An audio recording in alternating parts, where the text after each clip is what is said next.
नमस्ते। आज मैं जिस मूवी के बारे में बात करने जा रहा हूँ वो मूवी शायद कुछ लोगों ने देखी होगी, कुछ लोगों ने सुनी भी होगी, पर कई लोग ऐसे हैं जिन्होंने ना ही ये मूवी के बारे में कभी सुना है और ना ही इस मूवी को वो कभी देखेंगे।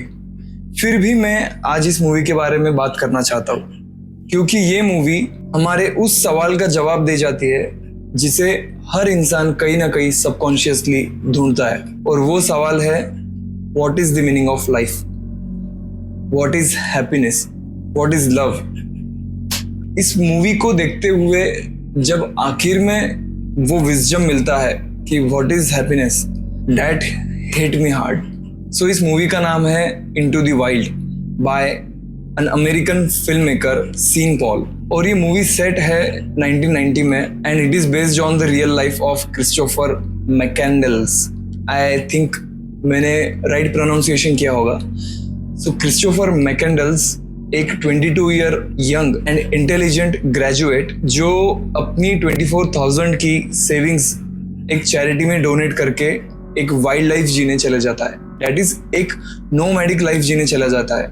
ऐसे ही जंगलों में भटक कर शिकार वगैरह कर वो अपना सर्वाइवल करने की कोशिश करता है। वो मटेरियलिस्टिक दुनिया छोड़कर फ्रीली एक फ्रीडम के साथ रहना चाहता है। और इस मूवी में डायरेक्टर ने काफी अच्छे तरीके से क्रिस्टोफर की लाइफ के जरिए इंसान की लाइफ के अलग अलग फेजेस को कंपेयर करके हमें दिखाने की कोशिश की है, जैसे कि चाइल्डहुड, अडल्टहुड, मैनलीहुड और आखिर में death, old age, that is wisdom.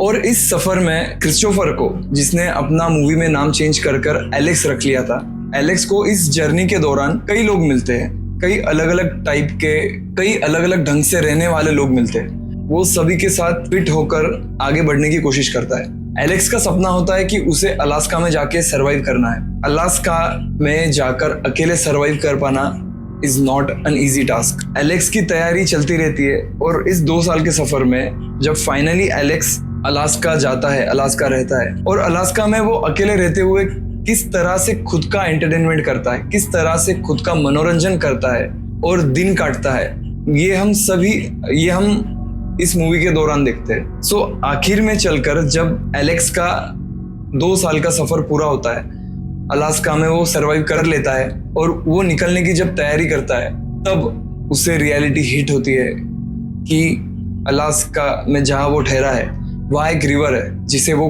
Cross नहीं कर पाएगा।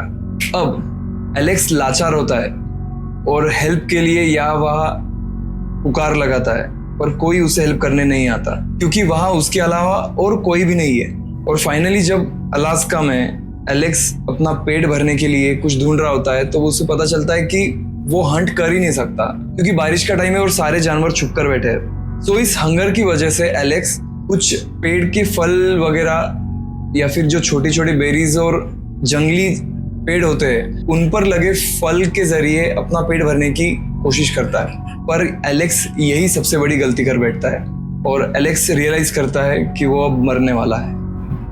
वो कई कोशिश करता है कि वो किसी जरिए सरवाइव कर पाए, but at the end Alex survive नहीं कर पाता। और इस रियलाइजेशन के दौरान एलेक्स के सामने अपनी पूरी लाइफ रिवॉल्व होती है।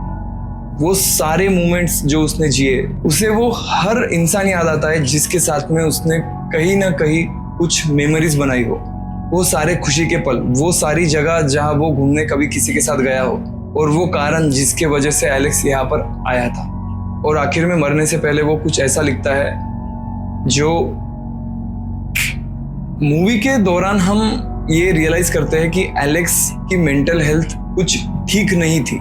एलेक्स किसी चीज से काफी परेशान था, किसी चीज से भाग रहा था, जिसका आंसर हमें मिलता है एलेक्स के पेरेंट्स, एलेक्स का childhood trauma. Alex was traumatized because of his father, और उनके फैमिली के अंदर के जो रिलेशंस है उसके वजह से एलेक्स के मेंटल हेल्थ पे काफी गहरा असर गिरा था, जिसकी वजह से उसे ये मटेरियलिस्टिक दुनिया पसंद नहीं आ रही थी। और इतना इंटेलिजेंट होने के बावजूद एलेक्स ने ये डिसीजन लिया कि ये मटेरियलिस्टिक दुनिया छोड़कर वो एक फ्री लाइफ जिएगा। ये लाइफ उसने खुद ने चूज करी थी, पर एट द एंड वो ये रियलाइज करता है कि happiness is only real when it is shared.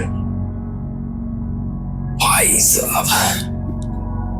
और ये बस एक लाइन का स्टेटमेंट मुझे काफी इंपॉर्टेंट फील हुआ, क्योंकि even if you become a very successful man, you are at the happiest place ever in this world. क्या फायदा अगर आप वो मोमेंट किसी और के साथ में जी ना पाओ, किसी के साथ शेयर ना कर पाओ। और इस चीज के बारे में मूवी हमें कई बार हिंट्स देती है। जैसे कि मैंने आपको कहा कि एलेक्स उसके जर्नी के दौरान कई लोगों से मिलता है, मेनली 3 टाइप के लोगों से मिलता है। सबसे पहले उसके जर्नी के चाइल्डहुड फेज में, जब वो एक कपल के साथ में रहता है, that was like his parents. और उसके जर्नी के दौरान जब वो उसके साथ होता है, तब वो रियली हैप्पी फील करता है। सेकंड, एलेक्स के अडल्टहुड और एक मैनलीहुड वाले फेज में उसे एक दोस्त मिलता है, दैट इज एक फार्मर जो उसके फैमिली के साथ में रहता है। और एलेक्स उसके साथ में टाइम स्पेंड करके उसकी फार्मिंग में मदद करता है, और उस दौरान उनकी फ्रेंडशिप काफी अच्छी तरीके से ग्रो कर जाती है। बट अल्टीमेटली एलेक्स वहां से भी छोड़कर कहीं और जाता है उसका ड्रीम परस्यू करने।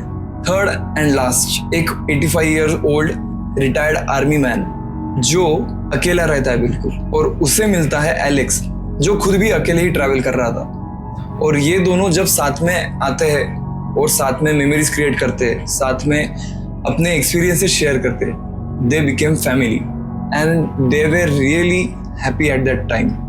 मूवी के वक्त आखिर में जब ये ओल्ड मैन उस एलेक्स को अलास्का के लिए छोड़ने जाता है, that moment is very heart warming, क्योंकि हम देख सकते हैं कि old man wants that Alex उसके साथ रुके, और एलेक्स भी कहीं ना कहीं डीप डाउन चाहता है कि वो रुक जाए, बट उसका डिसीजन काफी फर्म होता है और वो निकल पड़ता है अलास्का के जर्नी के लिए।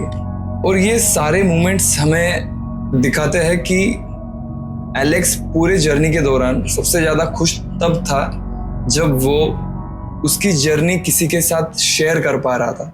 ये काफी इंपॉर्टेंट लेसन हुआ मेरे लिए।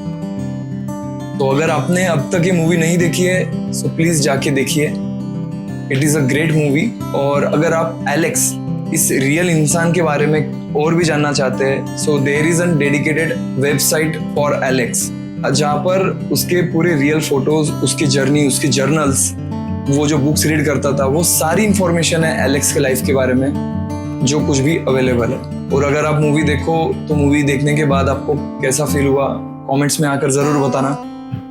And until then, happiness is only real when it is shared. Bye bye.